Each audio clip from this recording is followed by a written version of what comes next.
Hi అండి. నేను మీ రాఘవరావునండి. తిరుపతి వెంకటేశ్వర స్వామి వారి లడ్డూకి అన్యాయం జరిగిందండి.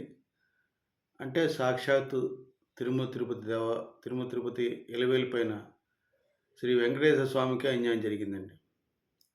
లడ్డూలో కల్తీ జరిగిందని కొంతమంది భక్తులు కంప్లెయింట్ చేయడం ద్వారా కూటమి ప్రభుత్వం రాగానే జూలై 24లో ఆ నెయ్యి శాంపిల్స్ 4 ట్యాంకుల శాంపిల్స్ వచ్చిన 4 ట్యాంకులు నెయ్యొస్తే 4 ట్యాంకుల శాంపిల్స్‌ని తీసుకొని గుజరాత్‌లోని ఆనంద్ అనే ఏరియాలో ఉన్న నేషనల్ డెయిరీ డెవలప్‌మెంట్ బోర్డ్‌కి పంపించారు.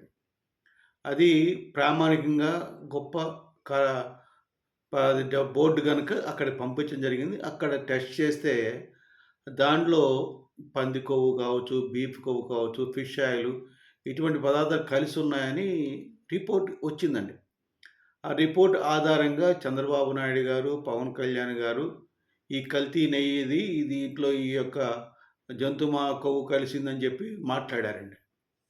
దానికి ప్రభుత్వం సిట్ వేసింది. సిట్ వాళ్ళు ఎంక్వైరీ చేస్తుంటే దీనికి కావాలి సీబీఐకేయాలని చెప్పి ఈ యొక్క వైసీపీ వాళ్ళు కోర్టుకి వెళ్లి గొడవ చేసి కోర్టు వాళ్ళు ఏం చేశారు, సుప్రీం కోర్టు వాళ్ళు సీబీఐ చేత ఒక సిట్ ఏయించారండి.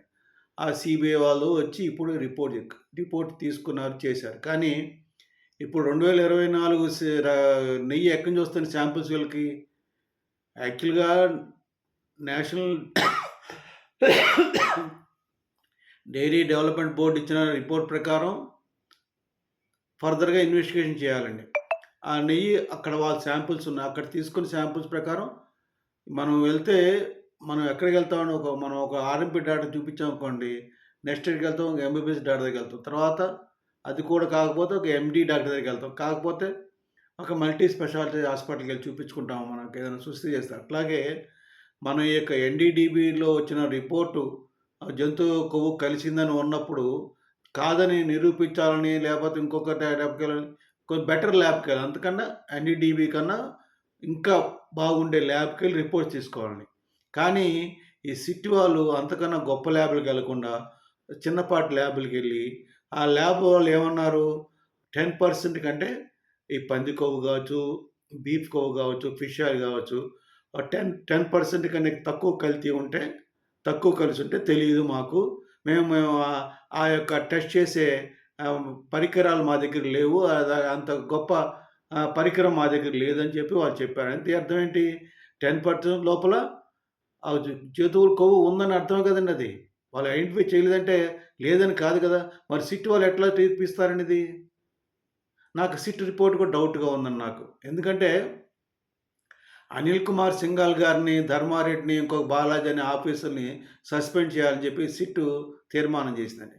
నేను ఒకటే అడుగుతున్నా, అనిల్ కుమార్ సింఘాల్ ఇంతకుముందే ఉన్నాడుగా టీటీడీ చైర్మన్‌గా. మళ్ళా చంద్రబాబు నాయుడు గారు మళ్ళా తిరిగెందుకు పెట్టారు? అతను చాలా ఉత్తముడనేగా చంద్రబాబు నాయుడు పూర్వం ఇది ఇచ్చారు. అతను తీసేసి మన వైఎస్ జగన్మోహన్ రెడ్డి ధర్మారెడ్డిని తీసుకొచ్చారు. మళ్ళా శ్యామలరావు తర్వాత మళ్ళీ అనిల్ కుమార్ సింఘ ఎందుకు తెచ్చారు చంద్రబాబు నాయుడు గారు? ఇదేదో నాకు కొంచెం తేడా కొడుతుందండి. ఎందుకంటే ఈ అనిల్ కుమార్ సింఘాని ఇప్పుడు శిక్షించాలని చెప్పి తీర్మానం చేసింది సిట్టు. దీని ప్రకారం ఏంటంటే ఈ అనిల్ కుమార్ సింఘాల్‌కి దీంట్లో పాత్ర ఉందా? పాత్ర ఉంటే అటువంటి వ్యక్తిని తిరిగి అపాయింట్ చేసిన కూటమి ప్రభుత్వానికి పాత్ర ఉందా? ఇది నిగ్గు తేలాల్సిన విషయం, తేల్చాల్సిన విషయం అండి. నేను ఒకటే చెప్తున్నానండి. ఈ యొక్క సిట్ రిపోర్ట్‌లో జంతువులు కలవలేదని చెప్పి హాఫ్‌గా చెప్పారు. వాళ్ళు రిపోర్ట్ కోర్ట్‌కి సబ్మిట్ చేశారు. కానీ ఒక 20% కెమికల్స్ ఉన్నాయి. అంటే వెజిటబుల్ ఆయిల్స్ కాకుండా 20% కెమికల్స్ ఉన్నాయి. ఆ కెమికల్స్ చాలా అనారోగ్యం కలుగజేస్తాయి. ఆ కెమికల్స్ హానికరమైనవి అని చెప్పారండి. నేను ఒకటి అడుగుతున్నా ఈ వీడియో ద్వారా సుప్రీం కోర్ట్ వారికి, హైకోర్టు వారికి ఈ యొక్క లడ్డూ కేసు విషయంలో సుమోటోగా స్వీకరించాలని నేను కోరుతున్నాను. ఎందుకంటే 20% కెమికల్ కలిసిన ఒక కిలో నెయ్యిలో 20% అంటే 200 గ్రాములు కల్తీ కెమికల్స్ కలిసిన నెయ్యిలో దాంతో తయారు చేసిన లడ్డూల్లో 68 లక్షల కిలోలు నెయ్యి సప్లై చేశారండి. ఈ 28 లక్షల కిలోల లడ్డూలు ఎన్ని లడ్డూలు ఈ 5 సంవత్సరాలు ఎన్ని లడ్డూలు తయారైనాయి? ఎంతమంది తిన్నారు? వాళ్ళ ఆరోగ్యాలు ఎట్లా ఉన్నాయి? ఇయన్నీ మీరు సుమోటోగా సేకరించి హైకోర్టు వారు, సుప్రీం కోర్ట్ వారు స్వీకరించి ఈ 5 సంవత్సరాలు 1924 వరకు అంటే కూటమి ప్రభుత్వం ఏర్పడే వరకు ఆ మధ్యక 5 సంవత్సరాల పాటు ఎంతమంది భక్తులు వచ్చారు? ఎన్ని లడ్డూలు కొనుక్కెళ్లారు?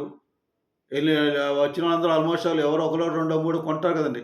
వచ్చిన వాళ్ళందరూ లడ్డూలు ఖచ్చితంగా తింటారు గనక, వాళ్ళు ఎంతమంది తిన్నారు? ఎన్ని లక్షల మంది తిన్నారు? ఎవరెవరికి ఇచ్చారు? లడ్డూలు తిన్న వాళ్ళ దగ్గర వాళ్ళ ఆరోగ్యాలు ఎట్లా ఉన్నాయి? వాళ్ళ పరిస్థితి ఏంటి? అందులో పేదవారుంటారు, బడుగు బలహీన వర్గాలుంటారు, కుబేరులుంటారు. వాళ్ళ ఆరోగ్యం ఎట్లా ఉంది? వాళ్ళ పరిస్థితి కనుక్కోవాల్సిన బాధ్యత, ధర్మం ప్రభుత్వాలకుంది.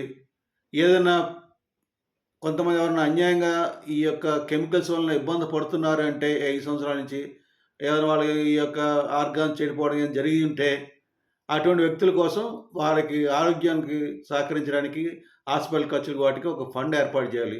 ఆ ఫండ్‌ని జగన్మోహన్ రెడ్డి ప్రభుత్వం వాళ్ళ దగ్గర నుండి దోచుకున్న లక్షల కోట్ల డబ్బుల నుంచి ఖచ్చితంగా మీరు ఒక 5,000,00,00,000 10,000,00,00,000 ఆ జగన్మోహన్ రెడ్డి దగ్గర నుంచి తీసుకొని ఒక ఫండ్ ఏర్పాటు చేసి, ఆ ఫండ్ ద్వారా ఈ యొక్క ఎవరైతే ఈ యొక్క హానికరమైన కెమికల్స్ వాడారో వాటి నుంచి ఈ యొక్క భక్తులకి రక్షణ కలిగించాలని నేను సుప్రీంకోర్టు న్యాయమూర్తులను, హైకోర్టు న్యాయమూర్తులను కోరుతున్నాను. ఖచ్చితంగా ఇది చాలా దేశంలో దేశానికి ఎంతో పవిత్రమైన తిరుమల తిరుపతి ద శ్రీ వెంకటేశ్వర స్వామికి జరిగిన అన్యాయం మామూలు అన్యాయం కాదండి ఇది. ఇన్ని 5 సంవత్సరాల పాటు అంటే దగ్గర దగ్గర 1825 రోజులు ఎన్ని లడ్డూలండి? ఎంతమంది వచ్చుంటారండి స్వామి దగ్గరికి? ఆ! ఎన్ని కోట్ల మంది తినుంటారండి? వాళ్ళందరి ఆరోగ్యాలు ఏమైపోయి ఉంటాయండి? దీన్ని మీరు చాలా సీరియస్‌గా తీసుకోవాలని కోరుకుంటున్నాను. ఇటువంటి సీరియస్ విషయాన్ని ఆ జగన్మోహన్ రెడ్డి ఎంత సిగ్గు లేకుండా, నిస్సిగ్గుగా మొత్తం అన్నీ విడిచేసి, సిగ్గు శరాలన్నీ విడిచేసి, ఒక పిచ్చి ఎదవలాగా, ఒక అనకూడదు గాని చవటలాగా, దద్దమ్మలాగా జంతువుల కొవ్వు కలవలేదు, జంతువుల కొవ్వు కలవలేదు. ఒరేయ్ దుర్మార్గుడా! జగన్మోహన్ రెడ్డి జంతువుల కొవ్వేంట్రా సన్నాసెదవా? అక్కడ హానికరమైనటువంటి కెమికల్స్ కలిసినియిరా? ప్రజల ఆరోగ్యాలు పాడైపోతున్నాయిరా? దాని గురించి మాట్లాడండిరా దరిద్రులారా! నేను ఒకటే కోరుతున్నాను కూటమి ప్రభుత్వానికి కూడా, ముఖ్యంగా చంద్రబాబు నాయుడు గారికి, పవన్ కళ్యాణ్ గారికి నేను ఖచ్చితంగా చెప్తున్నాను. ఈ యొక్క కెమికల్స్ వలన ఈ 5 సంవత్సరాల్లో ఎంతమంది ఇబ్బంది పడుతున్నారో ప్రసాదం తిన్న వాళ్ళందరినీ సమూలంగా సమూ సమూ సమూలంగా కూలంకుషంగా విచారణ జరపాలి. ప్రతి ఇంటికి వెళ్లి ఎవరైనా ఇబ్బంది పడుతున్నారో కుటుంబ ఆర్థిక అంటారు మన ఆరోగ్యపు సమస్యలతో వాళ్ళని కనుక్కొని వాళ్ళని కాపాడాల్సిన బాధ్యత ప్రభుత్వాలకుంది, కోర్టు వారికుంది. ఖచ్చితంగా నేను ఒకటే కోరుతున్నాను. తెలుగు ప్రజలారా, భారతదేశంలో ఉన్న ప్రతి హిందువులారా మీరు ఖచ్చితంగా ఈ వీడియో చూడండి.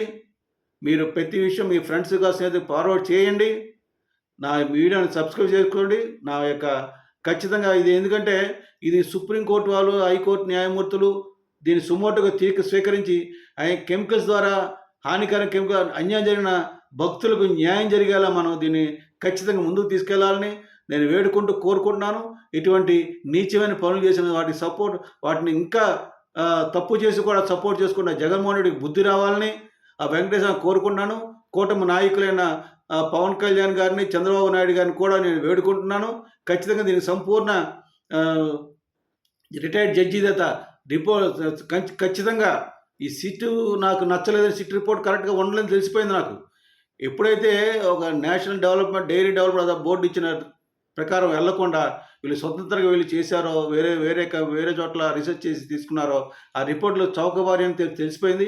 అటువంటి రిపోర్ట్‌ల వలన ప్రజలకి న్యాయం జరగదని, తిరుపతి వెంకటేశ్వర స్వామికి న్యాయం జరగదని, న్యాయం జరిగేలా చేయాలని చంద్రబాబు నాయుడు, పవన్ కళ్యాణ్ కోరుకుంటున్నాను. ఖచ్చితంగా ప్రతి ఒక్కరిని ఎవరైతే కారకులు అందరూ శిక్ష పడాలని కోరుకుంటున్నాను. దీన్ని ఖచ్చితంగా సుమోటోగా స్వీకరించాలని హైకోర్టు న్యాయమూర్తులు, సుప్రీంకోర్టు న్యాయమూర్తులు వేడుకుంటూ సెలవుతున్నాను. జై హింద్, జై జనసేన.